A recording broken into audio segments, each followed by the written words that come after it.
மாணவர்களை டார்கெட் பண்ணுறது very important அவங்க செய்வாங்க. ஏன்னா ஒரு பிஸ்னஸை பொறுத்தவரையில் லாங் டேர்ம் கஸ்டமர்ஸ் எப்படி முக்கியமோ அதே மாதிரி இந்த drug sellers and tobacco companies இவங்களுக்கு வந்து ஒரு யங் ஏஜில் ஒரு மாணவரை இதுக்கு அடிமைப்படுத்த இயலும்னு சொன்னோம்டா அவங்களுக்கு லைஃப் லாங் அவங்க ஒரு கஸ்டமராக இருப்பாங்க. இங்கிலீஷில் சொல்லுவாங்க one thing leads to another. சிகரெட்டோ smoking will take you to the drug.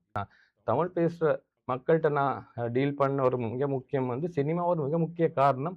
அவங்க யூஸ் பண்ணுற ஸ்மோக்கிங்க்கோ ஆல்கஹாலோ நிறைய டொபேக்கோ கம்பெனிஸ் அவங்களுக்கு இன்வெஸ்ட் பண்ணுறாங்க, ஃபண்ட் பண்ணுறாங்க, இந்த மாதிரி விஷயங்களை ப்ரொமோட் பண்ண அப்படின்னு சொல்லி நிறைய ரீசர்ச் இருக்குது. எங்கேருந்து ஸ்டார்ட் ஆச்சுன்னு சொன்னா இவங்க ஒரு ட்ரிப் கொண்டு போயிருக்காங்க பேங்காக்கு.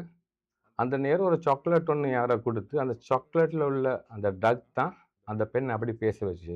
எப்படி இந்த போதைப் பொருள் இலகுவாக மாணவர்களுக்கு கிடைக்கின்றது? பெரிய பெரிய பாடசாலைகளில் நடக்கிற பெரிய பெரிய events, it can be sports ஈவெண்ட்டில் ஃப்ரீ ஃப்ளோவாக ஆல்கோஹால் கன்சியூம் ஆகுது, ஸ்மோக்கிங் கன்சியூம் ஆகுது.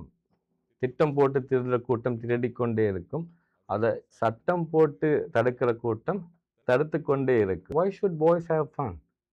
As a girl we should have fun. அப்போ கேர்ள்ஸுக்கும் அப்படி, அதாவது இது ஏதோ ஒரு டோனில் அவங்க ப்ரொமோட் பண்ண தான் செய்கிறாங்க. நீங்கள் கொஞ்சம் உங்களோட குழந்தைகளை கன்சர்னாக இருங்க. ஏன்னா இது ஒரு பெரிய ட்ராப்.